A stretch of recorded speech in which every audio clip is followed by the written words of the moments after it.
Bonsoir chers téléspectateurs, merci d'être fidèles à Expression qui aujourd'hui va présenter un nouveau format en 4 parties, n'est-ce pas, que vous allez découvrir. Nous commencerons d'abord par recevoir aujourd'hui Serge Mokanda qui a rédigé un essai, Changer l'Afrique. Puis nous parlerons d'André Marie-Diagne Bonannée, professeur d'université, une grande dame de tête et de cœur.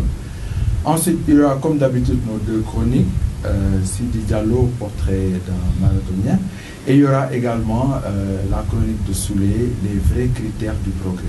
Et nous terminerons dans notre 4e partie par Yao, le nouveau film du cinéaste franco-sénégalais Omar Sy. Voilà. Et aujourd'hui, comme d'habitude, nous sommes contents de recevoir sur ce plateau Serge Mokanda. Serge Mokanda, bonsoir. Bonsoir Paul. Aujourd'hui, tu es là pour nous parler de ton livre, de ton essai, Changer l'Afrique. Et dans les questions qui vont être posées tout à l'heure, comme d'habitude, associer mes compagnons de route, Soulé Agara. Soulé, bonsoir. Bonsoir Paul. Et Innocent Courant. Innocent, bonsoir. Bonsoir Paul. Voilà. Serge, merci une fois de plus d'être là. Et nous allons d'abord voir, concernant les téléspectateurs, qui est Serge Mokanda, présenté par Innocent. Avec un parcours qui l'a conduit de la grande distribution à l'immobilier, puis à la communication, Serge Mokanda illustre par sa trajectoire à quel point le changement peut être bénéfique et forger une expérience. Diplômé en gestion des ressources humaines, en administration des entreprises et en management, il est aujourd'hui consultant en communication et management opérationnel. Homme pragmatique et engagé, il est le fondateur et président de l'agence Afro Events, une association panafricaine qui œuvre pour la promotion de l'image de l'Afrique en Europe. Il est également membre du Club Afrique de la Chambre de commerce et d'industrie de Toulouse. Concernant les enjeux du changement au Gabon, son pays d'origine, et sur le continent en général, sa vision est simple. Manager le changement, c'est préparer aujourd'hui l'Afrique qui gagnera demain. Merci Innocent pour cette belle présentation qui est le reflet effectivement de ce grand homme, même s'il est très modeste, très simple. C'est quelqu'un qui a beaucoup d'enseignements à donner à l'Afrique, aux Africains que nous sommes et au monde entier. Serge Mokanda, l'œuvre, il est là, il est intitulé Changer l'Afrique. Je pense que les téléspectateurs le voient bien, hein, cet ouvrage. Mais j'ai une question tout de suite qui va sûrement vous taquiner. Sauf votre respect, Serge, prenez ça bien. Changer l'Afrique. Serge, n'êtes-vous pas un marchand d'illusions de plus pour les Africains découragés? Vous nous proposez ça? Il est vrai, merci pour cette question très taquine et chaleureuse. Il est vrai que notre chère Afrique connaît son lot d'illusionnistes depuis quelques siècles déjà.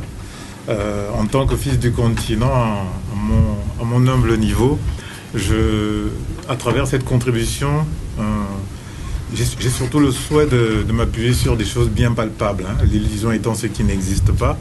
Ce livre s'appuie surtout sur l'analyse à travers le Gabon de situations concrètes qu'on peut vivre ici sur le continent, et surtout l'outil dont je fais la plaidoirie, qui est le management du changement, donc des techniques d'accompagnement au changement, c'est-à-dire de la manière dont on peut mieux impliquer les personnes que nous sommes dans les projets, parce que j'ai la conviction que réussir un projet, ça passe au-delà des financements, des stratégies, d'abord par les hommes. Eh bien, accompagner le changement, c'est mettre les ressources humaines au cœur des projets. Eh bien, cet ouvrage, c'est ma plaidoirie pour cet outil. Pourquoi? Parce que là encore, loin des illusions, il s'appuie sur du concret et des exemples, j'en donne énormément dans le livre. J'ai observé que quand on applique vraiment un accompagnement au changement, on a de meilleurs résultats et on atteint mieux les objectifs, tout simplement. Parler de changement suppose qu'on a fait un état des besoins. Quels sont les tares? Quelles sont les mauvaises habitudes qu'il faut abandonner? Alors, effectivement, dans le livre qui parle du Gabon, hein, mais je pense que les problématiques peuvent être communes dans d'autres pays d'Afrique. Je me suis exercé à un diagnostic, effectivement, à la fois au niveau individuel, c'est-à-dire aujourd'hui en tant qu'Africains, mais qui sommes-nous? Parce que tant qu'on ne s'est pas posé cette question, on se retrouve à se comporter comme des Européens, à travers nos modes de consommation. Il y a un problème identitaire. Voilà, c'est la clé. Je pense que c'est le point de départ. Dans les entreprises, donc au niveau organisationnel, comment nous travaillons, comment nous fonctionnons, comment nous gérons nos projets, et pourquoi malgré toutes les ressources des projets, les résultats au bout ne sont pas toujours au rendez-vous. Et puis, au troisième niveau, qui est le management de nos États.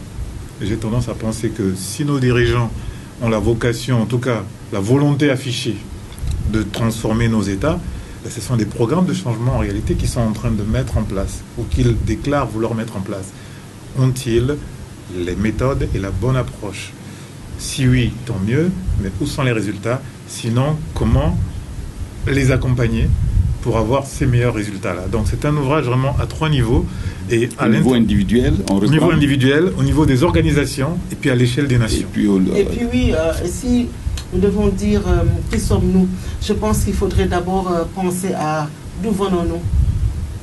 Parce que justement, les Africains ignorent, les Africains, bon, bien sûr, je parle de la génération de ceux qui sont nés bien avant certains événements importants de l'Afrique, qui ne connaissent que les images que nous propose l'Occident à travers les écrans. Et c'est la génération écran.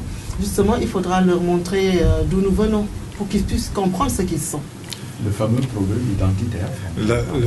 Tout à fait. Et d'ailleurs, le sujet, on pourrait y passer des heures rien que sur ce point, oui, est tellement vaste que aujourd'hui, pour apporter un peu plus de concret à ma plaidoirie, j'ai entrepris d'intervenir, moi, carrément, dans les établissements, et parfois au niveau des tout jeunes, parce que justement cette question identitaire passe par la connaissance de l'histoire. Et le constat aujourd'hui qui continue de m'affliger, c'est de voir que les livres mis aujourd'hui à la disposition de nos enfants sont toujours imprimés la plupart du temps en Occident.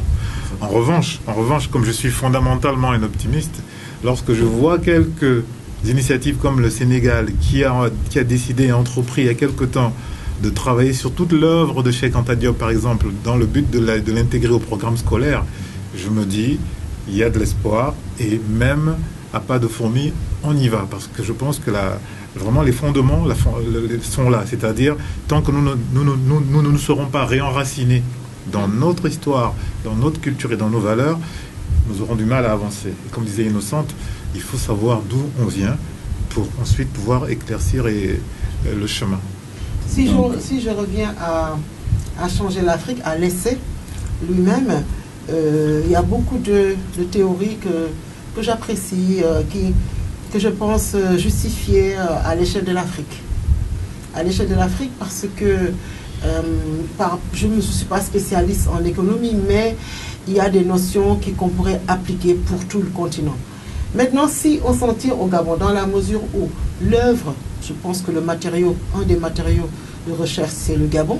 Si on s'attache au Gabon, si on s'en tient seulement au Gabon, il y a dans ce pays beaucoup d'intelligence, beaucoup de bras, beaucoup de force humaine qu'on appelle des immigrés, qu'on appelle des expatriés, qu'on appelle souvent à tort des étrangers, d'accord?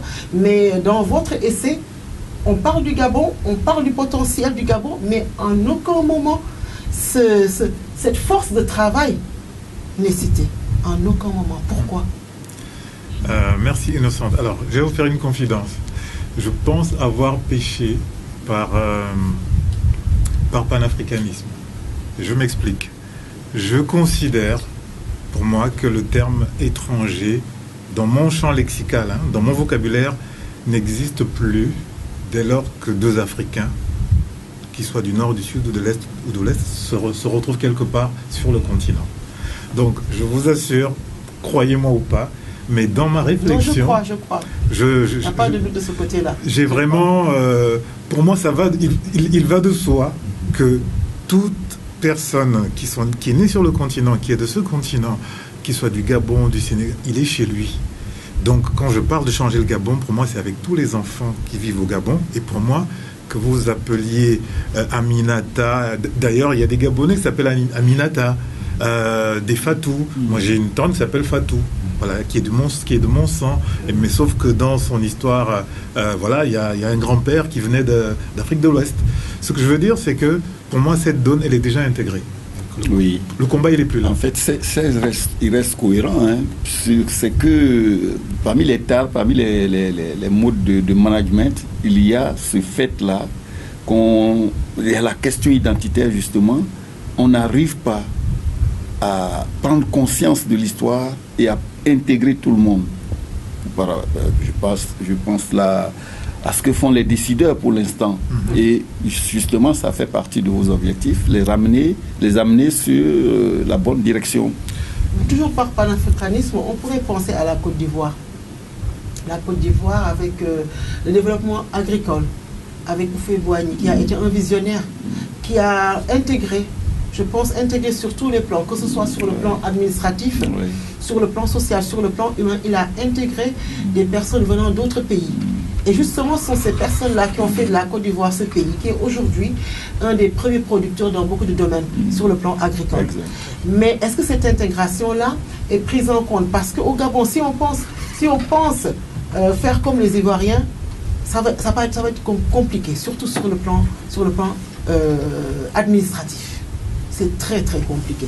Voilà pourquoi moi ça m'intrigue un peu que ce changer l'Afrique-là ne tienne pas en compte cette particularité du Gabon qui veut que quand on vient d'ailleurs, souvent sur le plan administratif, on reste longtemps d'ailleurs.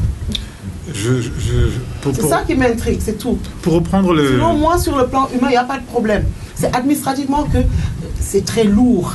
Très, très lourd. Voire, quelquefois, c'est le parcours du combattant où on a eu un travail de formatage qu'il faut... Quelquefois, le plus souvent, vraiment, il faut être vraiment, il faut avoir envie, sinon on laisse tomber. Parce que c'est trop fastidieux, c'est trop épuisant. Mais peut-être que quelque part, ce sont également des petites difficultés que vivent aussi les populations du Gabon, les Gabonais. Et moi, je pense comme solution, déjà, quand on parle de guichet unique, ce sont déjà des débuts de solutions. Mais il faut le laisser parler, c'est lui qui a laissé. Moi, je veux l'entendre. En fait, le problème que Innocente soulève, je pense qu'effectivement, il se retrouve dans beaucoup de pays. C'est-à-dire que les lourdeurs administratives, je vous assure, même dans des pays... presque inattendu comme le Canada. Moi, j'ai aujourd'hui ma fille, ma grande, qui est au Canada. Parfois, elle se plaint de certaines lourdeurs administratives. Mais c'est vrai que ce qui est quand même assez difficile à accepter, c'est que ça se passe ici, entre Africains, et que moi qui ai voilà, je collabore avec des personnes. Parfois, on a une employée, une nounou, un chauffeur qui est d'origine étrangère.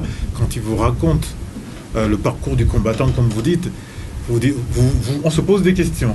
Et là, en fait, pour moi, la solution, elle est toute simple, c'est une question de volonté politique. C'est-à-dire qu'à un moment donné, quand nos dirigeants auront décidé que le panafricanisme et l'Union africaine à laquelle dont ils appartiennent doit se concrétiser administrativement, ils décideront par exemple de mettre en place un passeport commun, de mettre en place... Pour moi, l'idée de carte de séjour dans un pays africain, j'ai encore du mal à la concevoir. Et je pense que je ne suis pas le seul, c'est-à-dire de cette génération qui considère que maintenant, ne serait-ce que dans la tête, on doit déjà avoir dépassé ça pour qu'ensuite, demain, chacun, là où il aura une parcelle de pouvoir, pourra faciliter les choses. L'idée est en train de faire son chemin, parce que pas plus tard que hier, ou avant-hier, en classe, c'est des enfants du 3e, des petits 14, 15, 16 ans. Mais monsieur, cette histoire de carte de séjour, ça veut dire quoi? Oui. J'étais surpris, j'ai carquillé les yeux, les oreilles, je dis, mais d'où il sort ça? Je dis, mais ça veut dire quoi ça? Je dis, oh. Je regarde, je dis, la mutation a déjà commencé. Elle a déjà commencé. Elle a déjà commencé. S'ils ne sont pas les auteurs même directs de ces propos, ou s'ils les relaient quelque part, il y a quelque chose qui est déjà dans l'esprit. Je voudrais revenir à l'essai, hein, parce qu'on entend, et vous l'avez dit, hein, tu l'as dit dans ton essai, il y a comme on entend parler souvent de croissance économique très forte. Moi, ma question, c'est pourquoi cela ne profite pas à tous? On entend généralement que ça va pas mal, ça a démarré. Les paniers de la ménagère, on ne sent pas, les gens se plaignent un peu partout. Comment expliquer ça? Alors, déjà, deux niveaux. Hein. Le premier niveau, c'est le champ lexical, encore une fois. Moi, quand j'entends parler de croissance économique, c'est une notion qui ne me parle pas du tout en tant qu'Africain. Si je me mets dans un logiciel occidental, oui. Mais je crois vraiment sincèrement que de continuer à nous penser nous-mêmes en tant qu'Africains à travers les concepts des autres, les croissances économiques, le sous-développement, le développement, le co-développement, le développement durable, comme si le développement pouvait être non durable ou temporaire. Tant que nous accepterons, parce que ce sont les autres qui proposent ces concepts, mais nous les acceptons ou pas. Mais tant que nous accepterons tout ça, nous serons prisonniers de ce que Kizerbo appelait dormir sur la natte de l'autre. C'est-à-dire, dormir sur la natte de l'autre, c'est comme dormir par terre. C'est-à-dire que je pense que nous sommes... Pour moi, le développement, je préfère parler d'amélioration. Ce qui m'intéresse comme indicateur, c'est qu'est-ce qu'il y a dans l'assiette aujourd'hui d'un Africain quand il habite en ville, par exemple, ou quand il habite au village. Et pourquoi ne pas inventer un indicateur qui mesurerait ça d'une année à l'autre? Exact. Oui, par exemple, moi, ça m'a toujours intrigué, ce qualificatif de pauvre. Un pays pauvre, un pays riche. À l'échelle de l'Afrique, tout simplement. Par exemple, un pays comme le Bénin. Le Bénin a une autosuffisance alimentaire. D'autres pays qui se disent riches doivent importer de la nourriture pour les populations. En fin de compte, qui est pauvre et qui est riche? Celui qui dépend de l'autre ou bien celui qui se suffit à lui-même? C'est pourquoi je te comprends très bien quand tu dis que les notions qui appartiennent aux Européens ne sont pas forcément celles qui nous définissent, nous les Africains, à l'échelle économique de nos villes ou de nos campagnes. Voilà, je comprends très bien. Tous ces concepts sont à revoir. Et là, je suis vraiment d'accord avec Serge. Voilà, moi aussi, voilà, c'est ça. Le modèle de développement, le modèle qu'offre l'Occident, c'est pas un modèle à imiter. C'est pas un modèle à imiter. Le modèle de développement choisi dans les pays occidentaux, c'est un modèle qui fabrique trop d'exclus. Trop d'exclus. Les SDF, les marginaux et tous ces gens qui marchent avec les gilets jaunes aujourd'hui. C'est un modèle de développement qui est à revoir. Mais on ne peut pas tout rejeter. Nous ne pouvons pas les copier, effectivement. Nous ne devons pas les copier. Mais oui, comme il le dit, sur ce terme. L'un des critères devait être très simple, c'est la demande sociale. Qu'est-ce qu'on retrouve dans le panier de la ménagère? Aussi simple que ça. C'est exact. Ces mots-là sont parfois vides de sens. Croissance. Mais je crois que... je suis d'accord avec Serge. Quand j'ai lu l'essai, il nous parle de développement. Le développement, qu'est-ce que le développement? C'est la formation. Moi, je suis toujours intriguée quand je vois des gens émerveillés parce qu'il y a ce qu'ils appellent les échangeurs. De façon, il y a 2 ou 3 immeubles qui poussent et on est heureux, on est content. Ah non, le développement, c'est plus la formation. Qu'est-ce qu'on a mis dans les manuels scolaires? Qu'est-ce qui permettra à la relève de s'épanouir? Oui. Qu'est-ce qui va faire que les enfants auront, les élèves, qu'ils auront l'esprit critique, qu'ils auront la possibilité intellectuelle de relativiser, de faire des choix personnels, d'être des adultes accomplis. Et ça, tu en parles dans l'essai Changer l'Afrique. Et il y a toujours il y a ce processus qui va du bas. Vous montez avec cette pyramide. La pyramide, comment il s'appelle cette pyramide?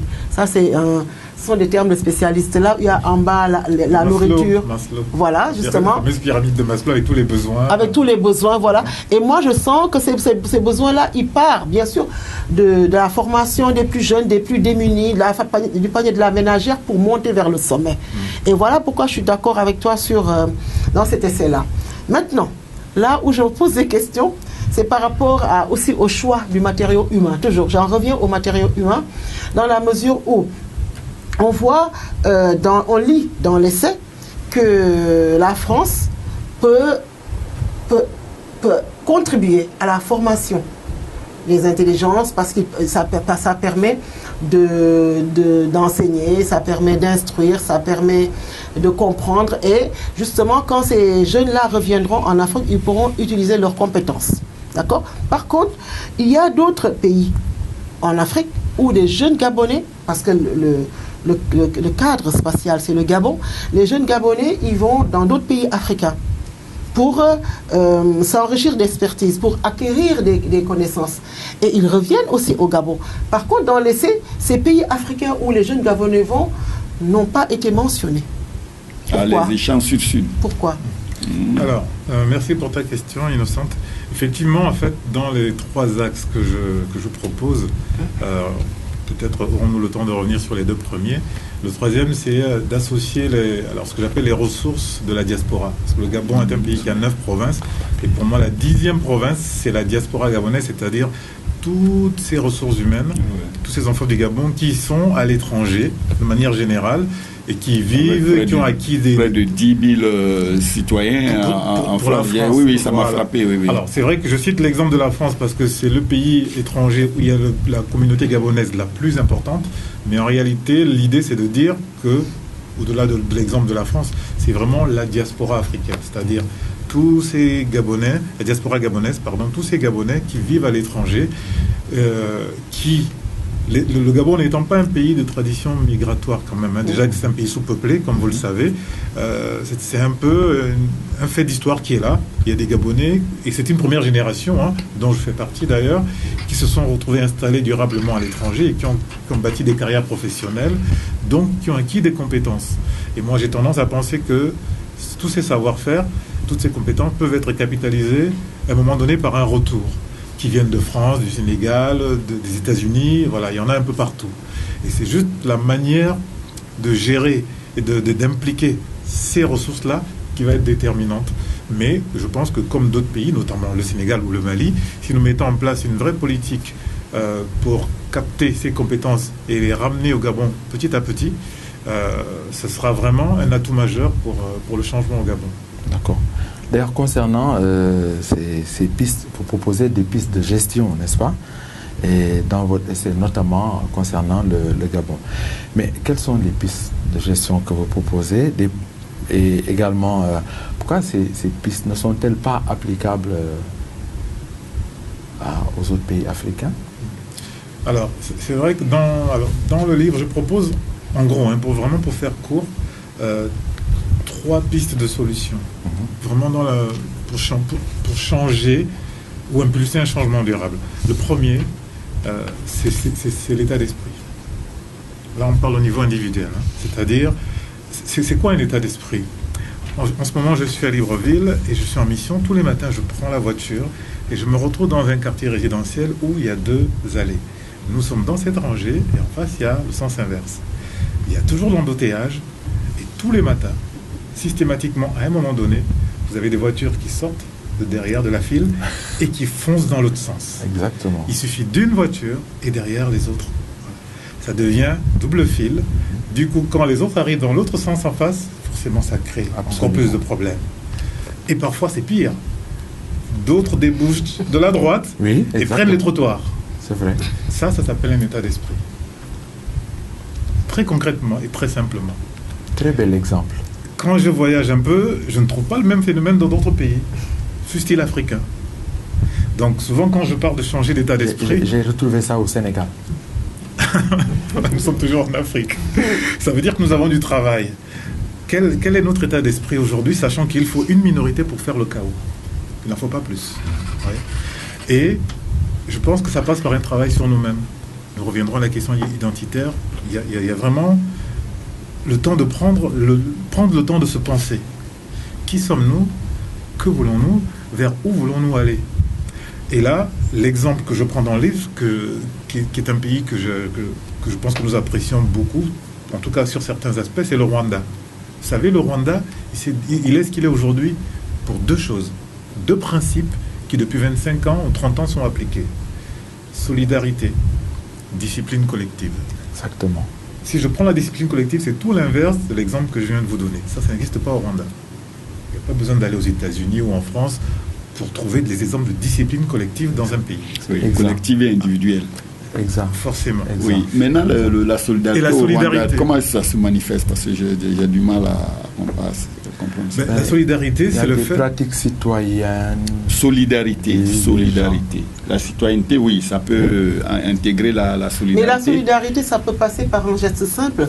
Par exemple, trouver des détritus par terre, de la saleté par terre, et ramasser, de mettre dans la poubelle la plus proche, même si c'est pas, si on l'a pas jeté soi-même. Résultat. Ça, c'est une solidarité, c'est-à-dire qu'on aide l'autre à être propre derrière. Peut-être qu'il l'a vu, peut-être qu'il n'a pas vu. On fait un geste qui permet de rendre propre. Si tout le monde faisait cela, il n'y aurait plus de saleté sur le sol. Non, là, il faut anticiper. Il faut anticiper. L'exemple de là, si quelqu'un se permet de salir, oui, inconsciemment ou consciemment, il y a problème.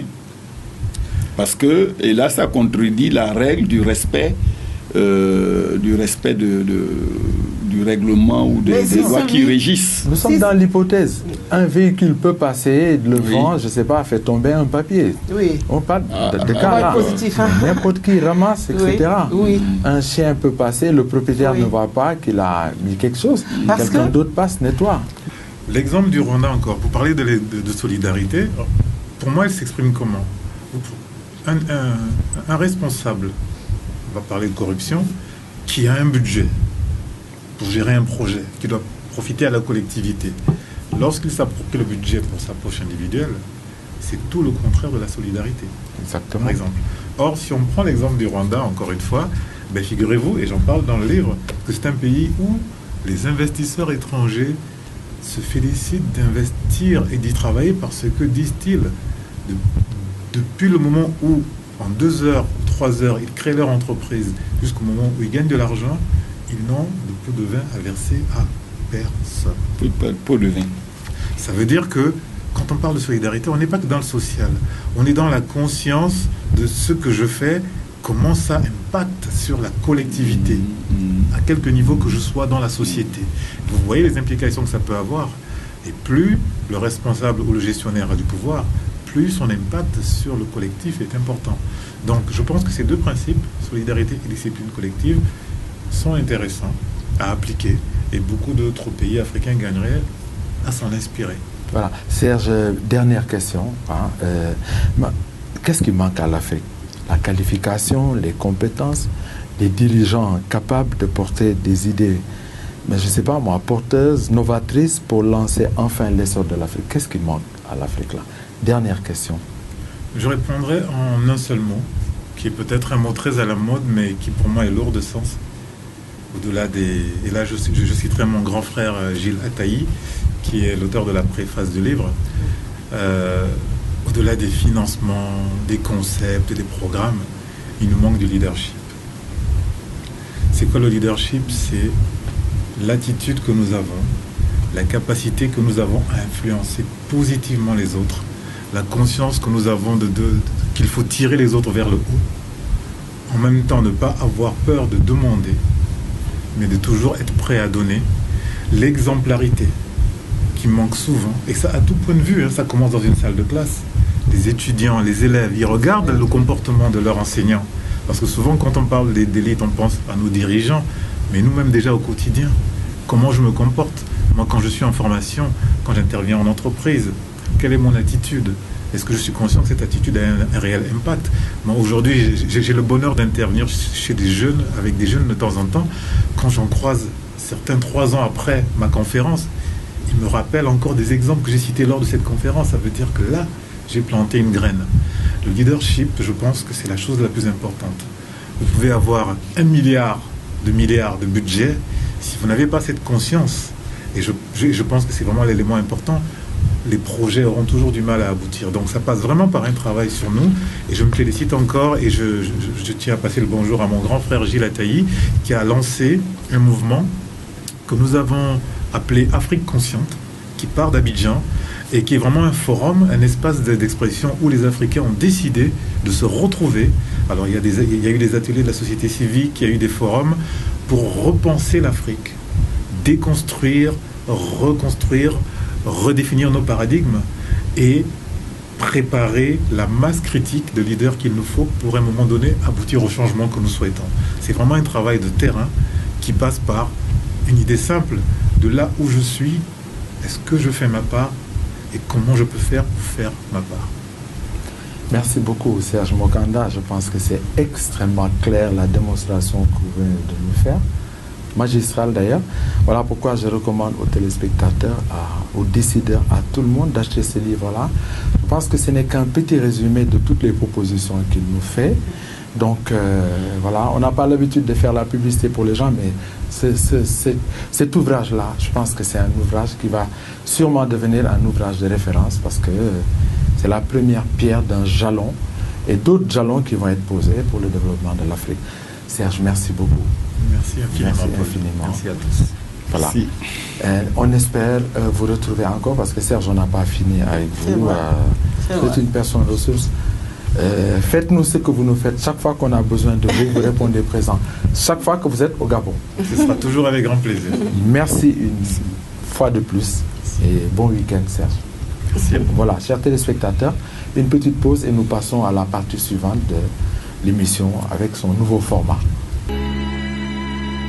Retour sur le plateau, chers téléspectateurs, nous allons parler d'une grande dame, André-Marie Diagne Bonane, une dame universitaire qui a beaucoup de qualités, une femme de tête et de cœur que nous allons vous présenter parce que je l'ai retrouvée à Dakar. J'ai eu la chance de la voir en début d'année et gracieusement et très gentiment, elle nous a reçus chez elle dans son petit jardin et elle a répondu à plusieurs de nos questions, mais nous allons prendre 2 questions et nous allons échanger et discuter.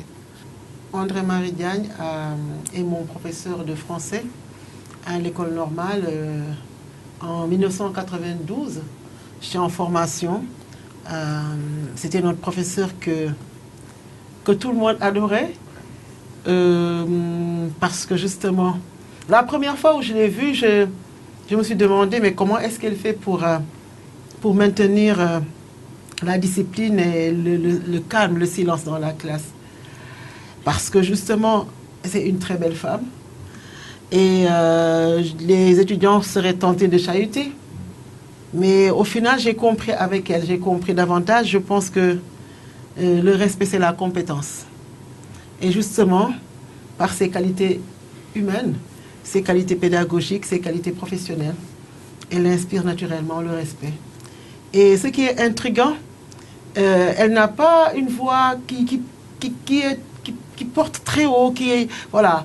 Mais elle a cette voix, sa voix elle est douce, et puis elle parle doucement, lentement, et néanmoins, on l'écoute. On l'écoute. Justement, c'est parce qu'elle, je sais pas, elle parle doucement et on l'écoute. Douceur et autorité. Douceur et autorité. Non, douceur et prestance. Je pense que oui. C'est sa prestance physique qui tout de suite inspire le respect. Ensuite, bien sûr, nous avons appris beaucoup d'elle. Elle a fait ce qu'il fallait pour qu'on devienne des enseignants dont elle pourrait être fière, c'est sûr. Mais il y a plus de rapports humains, plus de rapports humains que cet instinct d'être supérieur aux étudiants. Et naturellement, elle nous inculquait les qualités qu'on devrait, sans le dire, qu'on devrait avoir plus tard vis-à-vis de nos propres élèves. C'est vrai, et qualité qu'elle a gardée jusqu'à ce jour. Je vous assure que j'ai eu beaucoup de plaisir à la rencontrer. Elle est restée plus que jamais la femme qui nous avait tous fait rêver, oui, c'est vrai. Était un modèle pour nous dans sa pédagogie. Voilà, elle est restée. Chers téléspectateurs, bonjour. Expression aujourd'hui a la chance de recevoir une grande dame de la littérature sénégalaise, internationale et mondiale. Je veux nommer André-Marie Diagne Bonane. Madame André-Marie Diagne, bonsoir. Bonjour. Bonjour à tous les téléspectateurs de La Belle TV et à vous-même, merci d'être venu vers moi.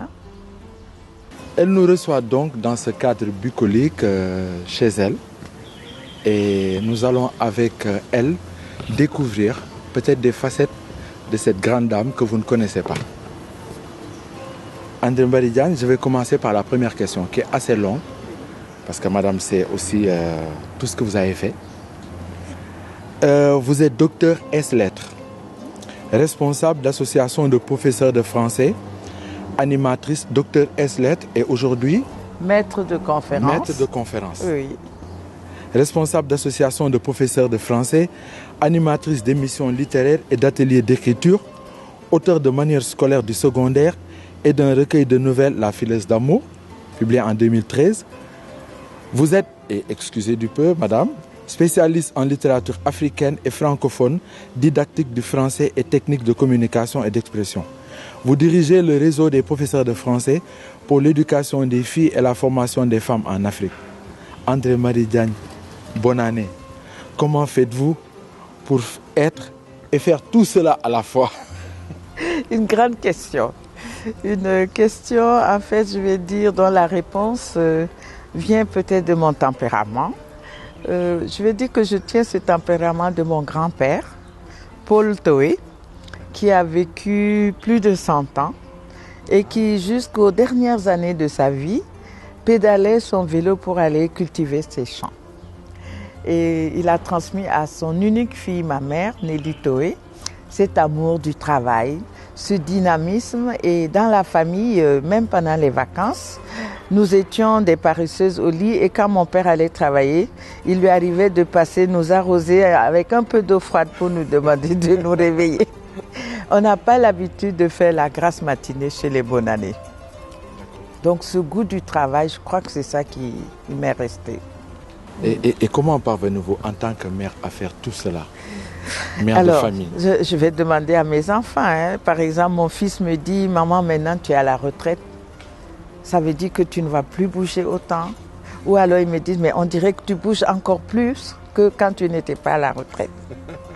Et quand j'ai fini mes 2 mandats de présidente de l'association sénégalaise des professeurs de français, ils ont tous dit, ouf, on va enfin avoir notre maman à nous.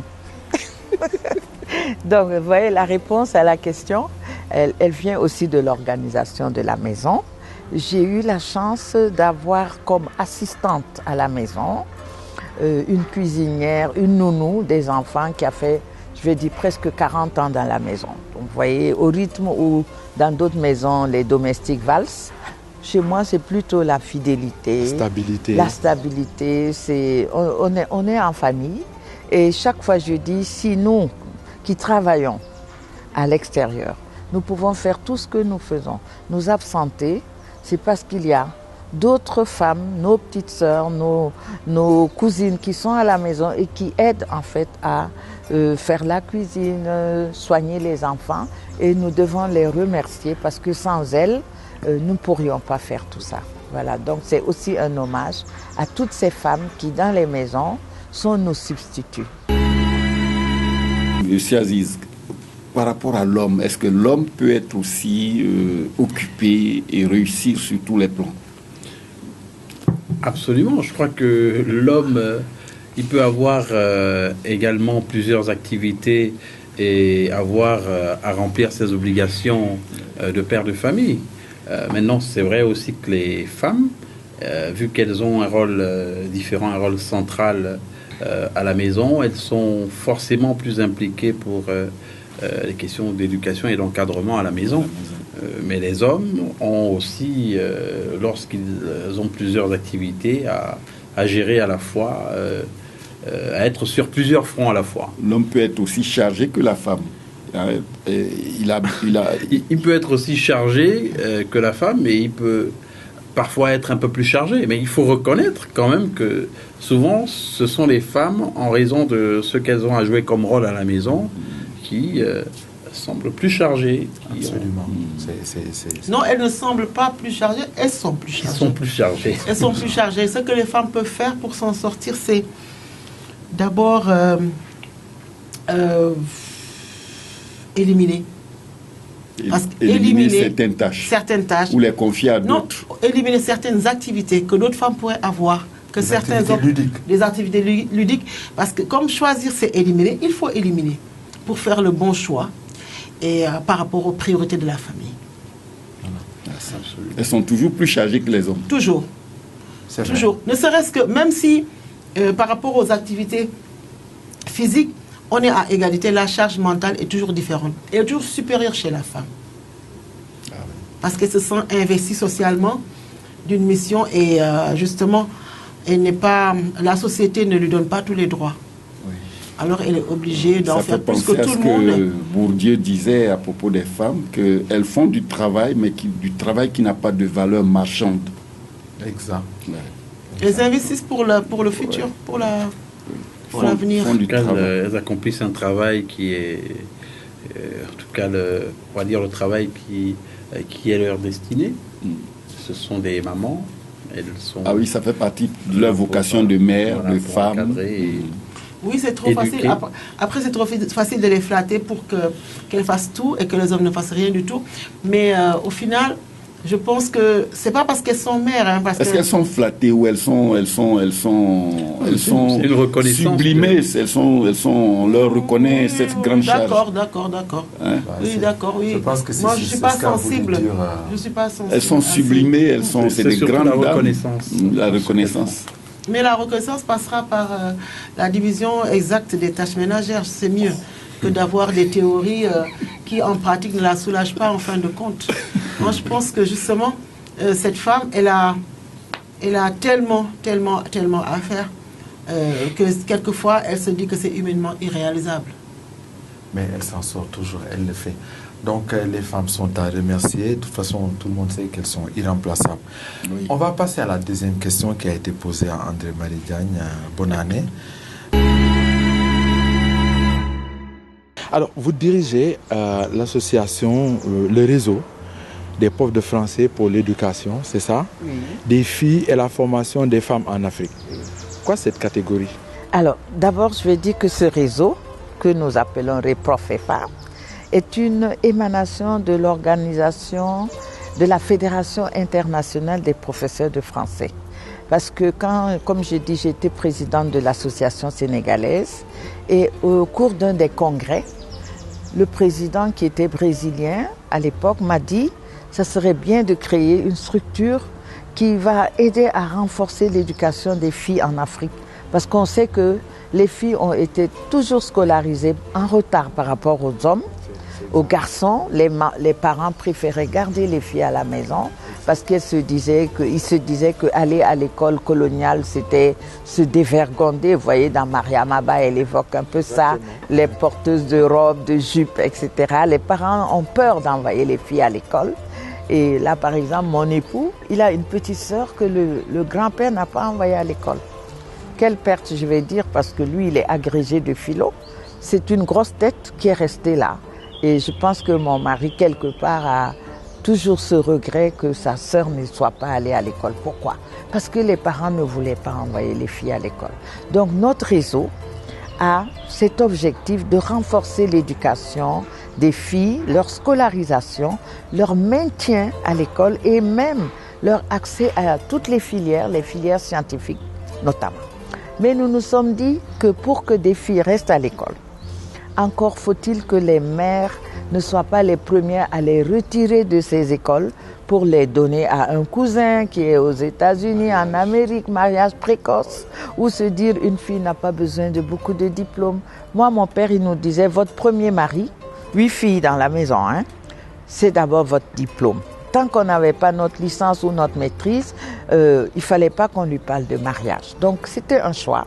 C'était un enseignant et il avait bien compris que une femme peut apporter beaucoup dans son ménage. Quand elle est éduquée, elle s'occupe mieux de ses enfants, de la gestion de sa maison. Et donc c'est pour cela que l'Afrique a besoin de cette force des femmes, qu'elles soient scolarisées et même non scolarisées, elles sont capables de faire des choses extraordinaires.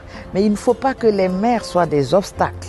Il faut qu'elles appuient l'éducation des filles. C'est pour ça que nous avons...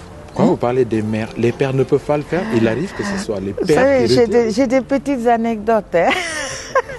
Je regarde à la rentrée scolaire, qui va acheter le matériel scolaire avec les enfants? Ce sont les mamans, plus souvent que les papas. Quand il manque un cahier, un bic, on demande spontanément à sa mère. Le père, il est un peu loin. Mais, quand l'enfant a son diplôme, ah, c'est la fille de monsieur Untel, c'est le fils de monsieur Untel.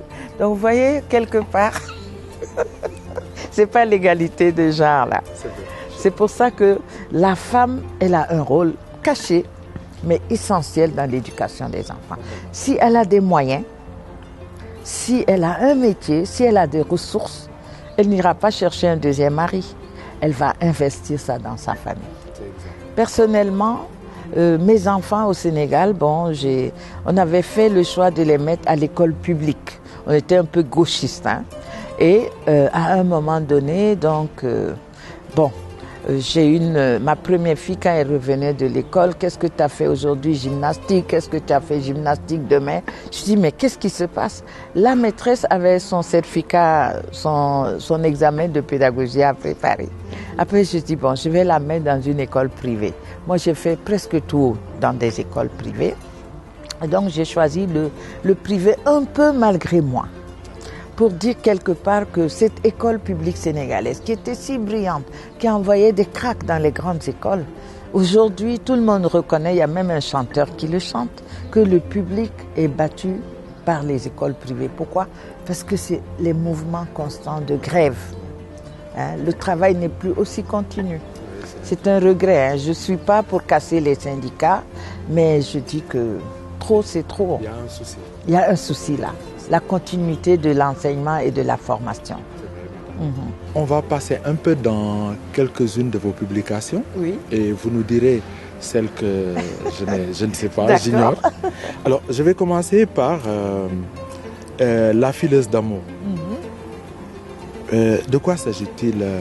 Est-ce que c'est un peu vous, cette fileuse d'amour? Ah, je vais dire carrément non. Je suis l'ombre de la fileuse d'amour. La fileuse d'amour, d'abord, il y a l'activité filer le coton. C'est aussi, dans beaucoup de sociétés, une activité typiquement féminine. En Afrique, les hommes tissent et les femmes ne tissent pas. Mais ce sont les femmes qui apportent aux tisserands le coton. Alors moi, quand j'étais petite, ma mère, elle tissait, elle filait le coton. Et il nous arrivait le soir de l'aider parce qu'il fallait qu'elle embobine le fil sur de grosses bobines pour les donner aux tisserands. Et je vous assure que c'était un travail très dur pour moi. 7-8 ans, il fallait que je reste tranquille, les jambes bien serrées, que je tienne le fil pour qu'elle s'assoie droit. Et donc, j'ai fini par comprendre que c'était aussi une forme d'éducation. Et que cette activité que ma mère menait le soir, rien ne l'obligeait à le faire parce qu'elle avait un mari qui pouvait l'entretenir à l'époque. Mais dans la société Samo, dans notre ethnie, la jeune fille, il y avait des concours qu'on organisait parce que la femme doit savoir faire des choses. Elle doit savoir donc faire la cuisine, le ménage, la vaisselle, tout ça. Elle doit s'occuper des enfants, mais elle doit aussi, pour arrondir ses fins du mois, avoir des activités, un petit commerce de dolo au Burkina Faso, ou alors tisser le coton. Alors ma mère a toujours eu cette activité et je me rappelle, le 1er janvier, c'était la fête de mon père, elle lui offrait toujours une couverture, un grand boubou qu'elle avait tissé. Donc pour moi, filer le coton, c'était pour moi un geste d'amour. Et elle en donnait les couvertures. Là, par exemple, je suis revenue de Ouaga récemment, là, à Noël, après Noël. Elle m'a sorti une couverture. Elle dit, celle-là, c'est pour Mamoussé, tu lui donneras ça. Donc, c'était un geste aussi pour rassembler. Vous savez que dans les coutumes chez les Diola, par exemple, quand il y a un décès, les neveux doivent venir mettre des couvertures sur le défunt. Donc la couverture, c'est tout un symbole. Le pain tissé, c'est lui qui reçoit le bébé qui naît, quand on va le baptiser. Donc quelque part, tisser, c'est créer des liens, au sens propre et figuré. Et le texte est un tissu. J'entends. Voilà pourquoi j'ai voulu rendre hommage à toutes ces femmes africaines qui, tous les jours, dès l'aube, se lèvent, s'activent pour aider la famille. C'est un recueil, je crois, de 8 nouvelles. De nouvelles, voilà, qui a eu tout de suite, qui a accroché tout de suite. Voilà. Et je pense que c'est pour ça que vous avez obtenu. En 2017, voilà, j'ai eu le 2e prix du président de la République pour les lettres. J'ai été primée l'année dernière, le 17 décembre, avec Madame Ramatou Seksam, qui a eu le premier prix pour son roman Fergou, et donc c'est quoi, le retour. Et pour moi, c'était donc la joie d'être reconnue avec ce petit livre dont j'ai voulu pendant des mois et des mois. C'est une idée qui est partie d'un concours de RFI, de la nouvelle. J'avais envoyé 4 nouvelles qui n'avaient pas été retenues, que j'ai oubliées dans mes tiroirs. Et un beau jour, on a fait des ateliers d'écriture. Donc ça aussi, c'est une activité que je mène avec mon réseau. Et nous avons repris certains textes avec l'ordinateur. Nous les avons travaillés avec des collègues comme Madame Annie Colli, avec Fatou Ndoye Fall, avec Monsieur Tunkara de 2STV que vous connaissez. Voilà, donc vous voyez comment l'envie d'écrire, nous l'avons cultivée ensemble. L'envie de peaufiner nos textes. Et je pense que c'est un peu le conseil que je donne aux nombreux jeunes Sénégalais qui ont tellement envie d'écrire, mais de trop vite écrire et qui ne soignent pas assez leurs textes. Donc moi, c'est une recommandation.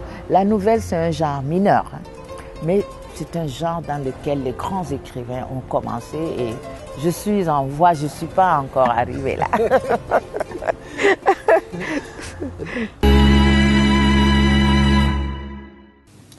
On se retrouve sur le plateau, chers téléspectateurs, pour passer à la partie chronique. Alors aujourd'hui, comme annoncé, nous avons 2 chroniques. La première, c'est Soulé, les vrais critères du progrès. Et ensuite, nous passerons à Innocente, qui va nous parler du portrait d'un marathonien qui s'appelle Sidi Diallo. Ben, vous allez découvrir de qui il s'agit. Soulé, les vrais critères du développement. Du progrès ou du développement ou de la réussite. À l'instar de notre invité principal, Serge Mokanda, on voit qu'il y a une nécessité de prendre conscience des vrais critères du progrès. C'est des notions qui nous donnent parfois des illusions, le progrès, la réussite, le développement. On est plus souvent dans l'illusion du progrès, dans l'illusion de la réussite. Déjà, le progrès en lui-même, quand on considère les réussites sur le plan scientifique, les réussites sur le plan technologique, on se rend compte que dans les applications de ces prouesses scientifiques ou technologiques, quand on arrive aux applications, le tableau est obscur. Quel que soit le domaine. On voit par exemple par rapport au moteur, le moteur permet de faire beaucoup d'économies, le moteur permet de gagner beaucoup de temps, mais le moteur également tue. Ah, c'est ça le côté obscur. Le côté obscur du tableau, quand on veut faire le bilan du progrès, on verra qu'il y a, quand on passe de ces progrès scientifiques ou technologiques à leur application, on a comme un tableau plutôt sombre. Les conséquences, les revers. Les revers. D'accord. Hein? Même sur le plan de la santé, grâce au progrès enregistré sur le plan de la santé, on verra que la longévité a pris une certaine ascension, mais ça fait comme un problème. Les gens qui vivent trop longtemps, comment les gérer, comment les prendre en charge, quelle est la qualité de la vie qu'on peut leur proposer. Parce que vivre longtemps, c'est pas cela l'objectif. On peut prier même pour je vais vivre longtemps, mais avec quelle qualité de vie? Hein, on prend le cas de la France, un Français, 3 je crois, sur 2 ont des chances de devenir centenaire. Mais comment gérer ces centenaires? Est-ce qu'il faut les mettre dans les asiles de vieux, dans les maisons de retraite? En tout cas, dans tous les domaines. Et donc, il est important de revoir les vrais critères de la réussite. Hein, on parlait tantôt d'un grand industriel qui se retrouve aujourd'hui dans les mains de la justice pourtant, il était cité en exemple. Le sommet de Davos, là, ne pouvait pas se tenir sans cette personnalité. D'accord. En quoi est-il un exemple? En quoi était-il un exemple? Est-ce qu'il faut pas... Puisqu'il y a comme une chute de cette hauteur-là, on le voit aujourd'hui, il est complètement... Donc il y a nécessité de faire évoluer les consciences, de faire évoluer les mentalités, comme disait Serge, et de réaliser, de sortir du cercle étroit de nos appétits égoïstes. Première prise de conscience. Sortir du cercle étroit de nos appétits égoïstes. Souley, excuse-moi, avant de... Parce que là, il me semble que tu vas déjà vers les solutions. Hein. Oh, oui, est-ce qu'on d'accord. peut pas déjà peut-être définir quelques critères de développement ou de progrès? Serge, est-ce qu'il y a des critères qui permettent de dire il y a progrès, il y a évolution, il y a bien-être? Je pense que dans ta question, Paul, tu as déjà soufflé quelques critères. Je pense qu'à l'échelle africaine, il faut revenir à la notion, le progrès étant d'aller d'un point A, qui est l'état présent, à un point B, qui est l'état désiré, l'état souhaité, avec au bout de l'amélioration. Je pense que si on définit ça comme ça, le but, c'est l'épanouissement. C'est-à-dire, on se sent mieux. Tu parlais de bien-être. Ça veut dire quoi? Ça veut dire qu'on mange correctement, qu'on est bien logé, qu'on arrive à s'exprimer librement. Ce n'est pas encore le cas dans tous nos pays. Donc, si le progrès, c'est ça, c'est met au cœur l'épanouissement de l'être humain, à ce moment-là, oui, les critères, ils sont simples. C'est ce qu'on vient de citer. D'accord? Encore faut-il que la société et le cadre, c'est-à-dire posé par les dirigeants, permettent cela, autorisent cela et soient dans cette dynamique-là. Pour moi, le progrès aujourd'hui, en fait, ce sont des choses simples, parce que ce n'est pas la peine d'aller dans des concepts ou des notions philosophiques. Hein. Aujourd'hui, pour moi, le progrès, ce serait un jeune Africain sur le continent, où qu'il soit, il a les moyens de s'exprimer. Ça veut dire d'avoir des... Ils ont tous pour moi, les jeunes Africains ont de l'ingéniosité, ils ont des idées, ils ont du potentiel, et leurs pays sont pleins de ressources. Donc, tous les critères de la réussite sont là. Qu'est-ce qui manque? Un cadre. Le cadre, c'est le cadre légal, c'est le cadre social, c'est le management, donc la manière dont ils sont gérés par ceux qui les encadrent. Et c'est là où nous, adultes, avons une responsabilité et qui, en montant plus haut, évidemment, au sommet, c'est celle des leaders du continent. Mais déjà, chacun à son niveau, si nous pouvons mettre en place les conditions du progrès, moi, à mon niveau, par exemple, j'essaie de mettre en place les conditions du progrès et de l'épanouissement pour mes enfants. Hein, si chacun à son niveau peut faire ça, je pense que déjà, parce que je crois beaucoup au changement par l'effort individuel de chacun, qui devient l'effort collectif au bout. Plutôt que d'être assis à attendre, mais qu'est-ce que fait l'État, qu'est-ce que fait celui, déjà moi à mon niveau, qu'est-ce que je fais? Donc si chacun à son niveau fait cet effort pour mettre un cadre d'épanouissement pour lui et pour ce dont il est responsable, en l'occurrence sa famille, c'est déjà bien. D'accord. Est-ce que, Souley, avant que tu continues dans les solutions, Innocente, en tant que femme, est-ce que tu as des critères, en tant que femme, en tant que mère de famille, en tant qu'Africaine? Est-ce que tu as une perception différente de ce qui est proposé comme, comme solution? Non, moi, les solutions de Serge me donnent satisfaction entièrement quand il parle de la famille. Je pense qu'une famille, quand les familles réussissent, la ville réussit. Et puis on peut continuer, le pays réussit, l'Afrique réussit. Je pense que c'est plutôt dans les familles que le travail doit être fait en premier. Que les adultes arrêtent d'avoir des comportements égoïstes. Je pense que le meilleur investissement, c'est dans l'éducation des enfants. Oui. Après, le reste viendra. Et qu'on arrête d'avoir des ambitions personnelles, de penser au plaisir quotidien et immédiat. Je parle des parents. Et justement, en éduquant un enfant, je pense qu'on investit pour sa retraite. Une retraite tranquille, ce sont des enfants qui sont devenus des adultes accomplis. Autonomes, épanouis, des hommes libres physiquement, libres intellectuellement. Et ça, c'est...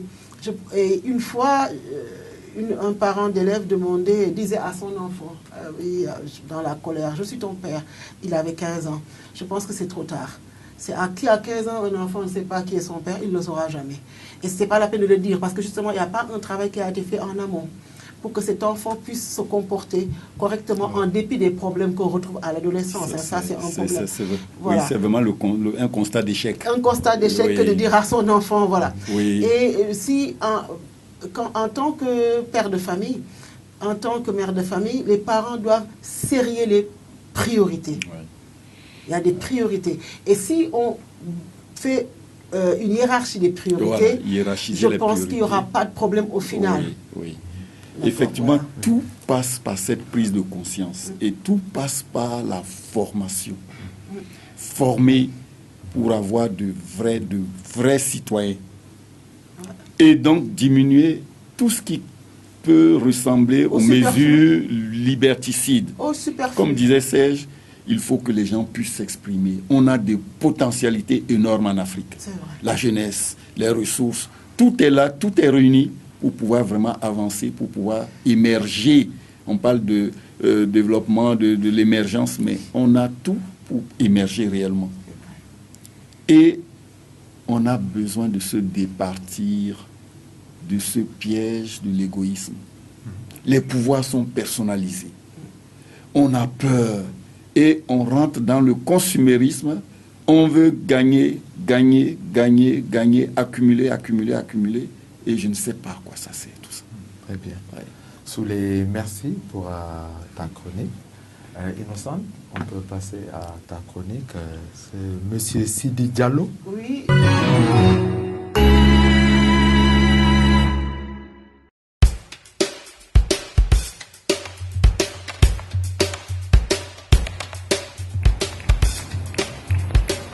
Bravo Sidi.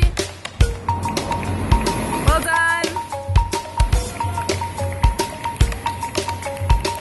J'ai eu la chance d'avoir été affecté à Chicago comme consul général adjoint de France. Et le marathon de Chicago est extrêmement populaire. Donc pendant 2 ans, j'ai applaudi les coureurs. Et puis la 3e année, j'ai décidé de me faire applaudir par les autres.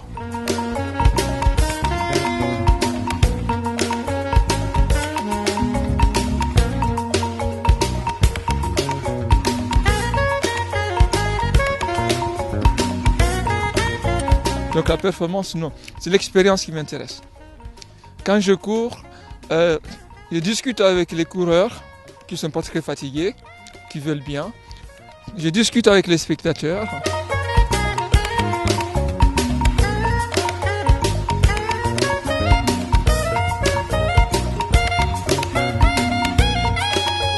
Notre corps est fait pour marcher et courir, pieds nus, pas avec les chaussures. Alors quand les gens me voient pieds nus, les coureurs, il y en a qui disent bravo, oh c'est très bien, mais les autres qui ne savent pas, oh là là, comment il fait, vous n'avez pas mal aux pieds, ça fait pas très mal, vous n'avez pas froid aux pieds, vous n'avez pas chaud. Parce que les gens ils pensent que je passe pour quelqu'un de bizarre alors qu'on devait tous courir le marathon et le faire pieds nus.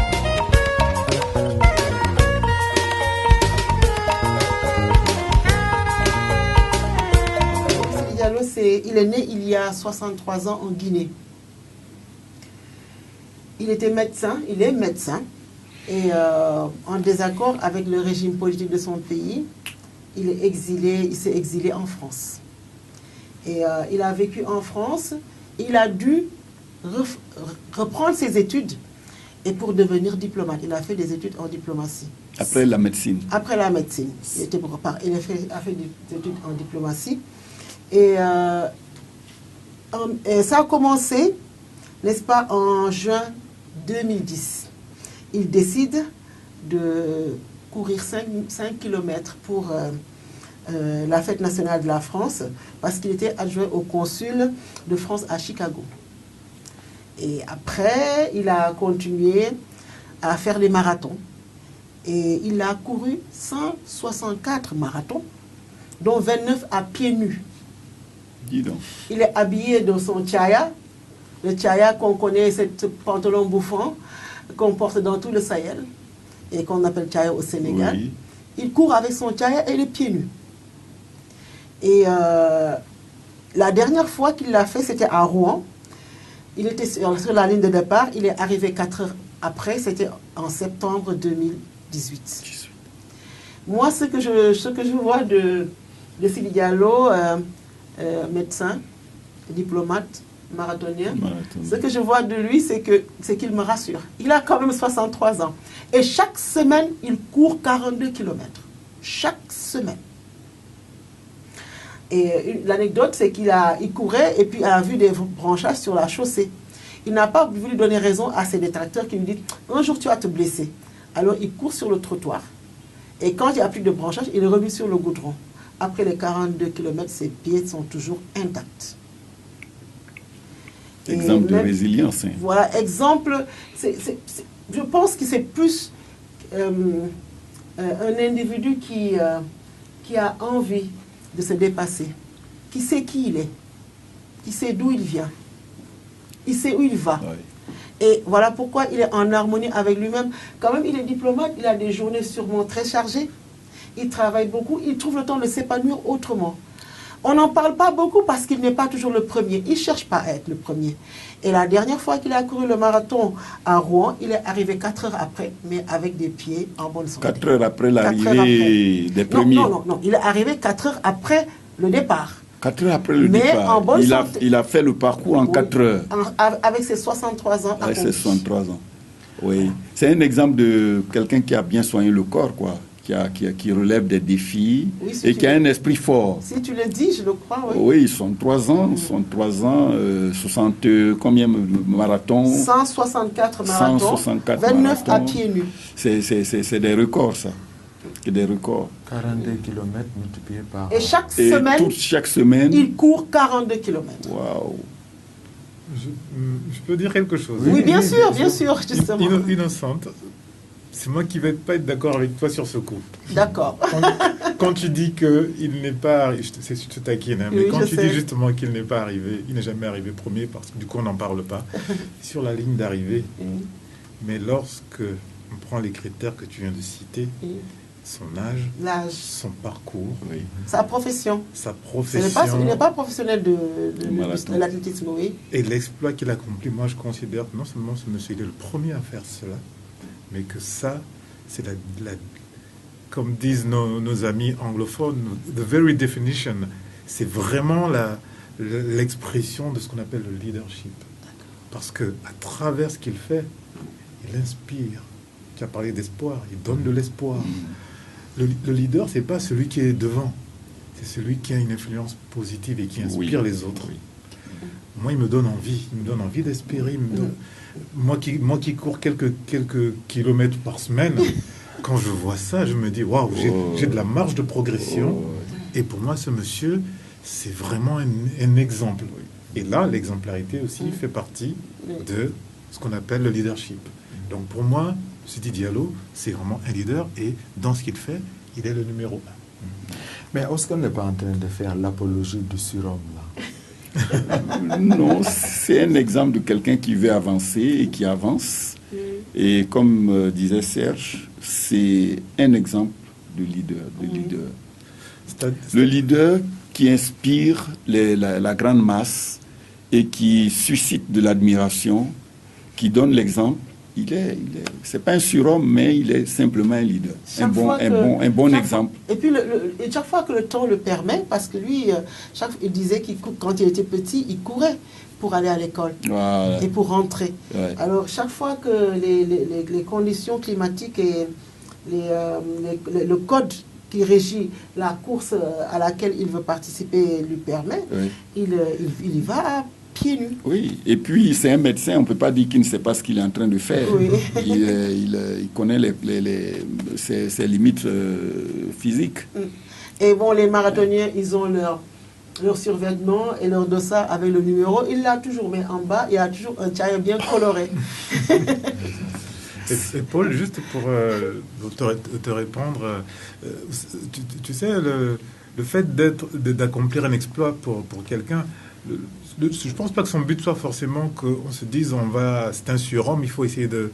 Mais le fait même, par exemple, qui m'inspire moi, la semaine prochaine, quand j'aurai le temps de faire peut-être un demi-kilomètre de plus, il a déjà accompli sa mission. Oui. Il m'a donné envie de me dépasser. Oui. Et c'est ça qui est important, c'est de donner envie, de motiver, d'ouvrir le champ aux autres. Et là, sincèrement, il s'arrête demain, M. Sidi Diallo, il a fait sa part largement, très largement. Et le premier marathon qu'il a couru, c'était à Zagreb, en Croatie, en 2015. Et puis ça donne espoir. 63 ans, on pense que c'est l'âge où il faut se retirer de... C'est ça, justement, qui me manque. La retraite, c'est à 60 ans, ça va jusqu'à 62 ans dans beaucoup de pays. Oui, 67 ans même en France, pour certains métiers. Et on pense qu'il faut se retirer. Il faut battre en retraite, littéralement. Plus d'efforts physiques trop soutenus. Et il ne faut pas... Non. Là, voici quelqu'un qui déjoue tous les pronostics, qui montre que même à cet âge-là, on peut réaliser beaucoup de choses.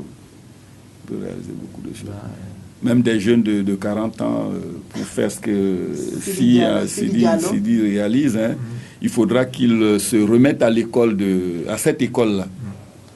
Voilà.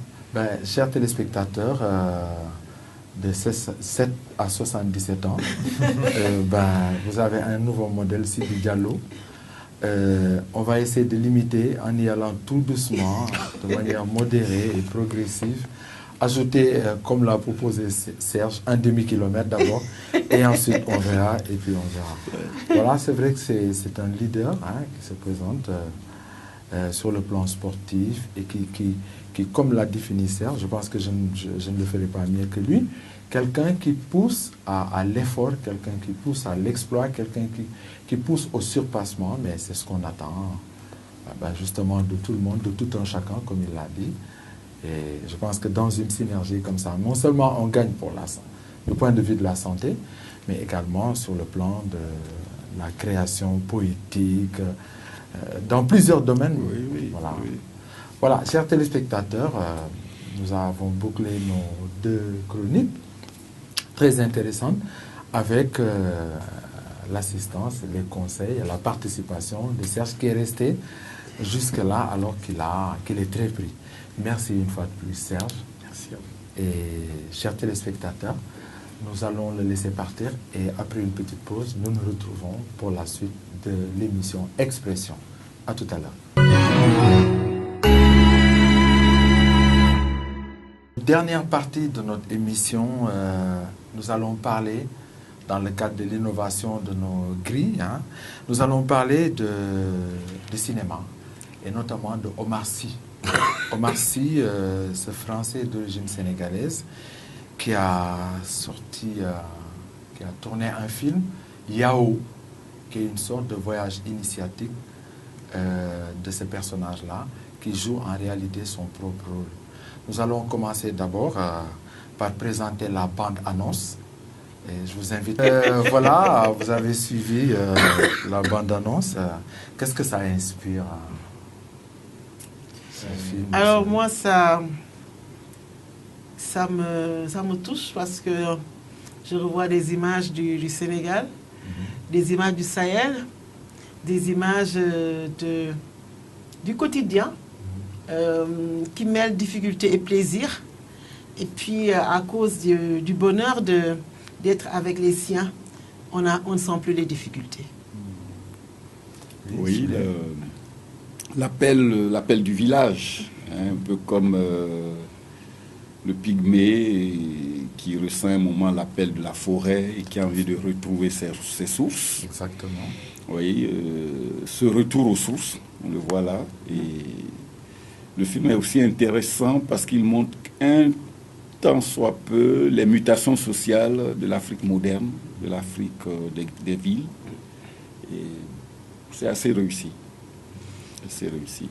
C'est réussi. On est captivé par, on va dire, la simplicité des images, mais ce sont des scènes qui touchent profondément parce qu'elles sont authentiques. On a vraiment le sentiment que c'est c'est quelque chose de vrai. Et vu que ça raconte sa propre histoire, ça permet de se rendre compte de tout ce qu'il a pu emprunter comme chemin, de refaire le chemin avec lui jusqu'à ce qu'il est devenu aujourd'hui comme personnalité. Et le chemin contraire, hein, n'est-ce pas? Les gens vont vers l'Europe. Ben voilà, quelqu'un qui revient vers l'Afrique, se ressourcer, il revient vers l'Afrique parce que c'est une œuvre autobiographique. Voilà.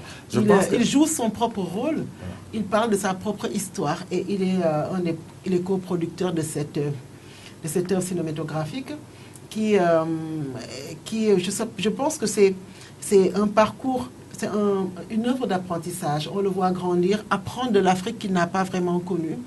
Au final, il se sentira plus riche, plus fort par rapport à ce qu'il était quand il arrivait sur le continent.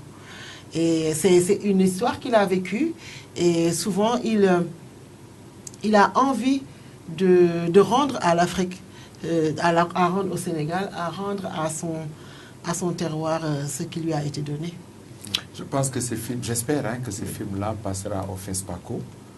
Comme ça permettra aux Africains, à tout le monde, de voir, parce que c'est une leçon qui est valable non pas seulement pour le Sénégal. Hein. Nous parlons de tous les jeunes, toutes les personnes qui s'exilent et qui quelquefois tournent la page de l'Afrique. Oui. Je pense que l'Afrique a besoin de tous ses enfants. Au moins, le drame des migrants peut tirer quelques leçons là. Exactement. Exactement. Nous allons voir l'avant-première, une partie de l'avant-première, et puis nous revenons sur le plateau. Merci d'être tous très nombreux dans ce très très beau cinéma pour le film de Philippe Godot avec Omar Sy. Et j'ai la joie et le plaisir de les appeler tous les deux sur scène. C'est eux qui vont nous expliquer. Merci. Merci les gars. J'ai pas retrouvé le papier, si j'ai bien fait. T'avais un papier tout à l'heure. Il n'y avait pas dans une autre poche là. Vas-y,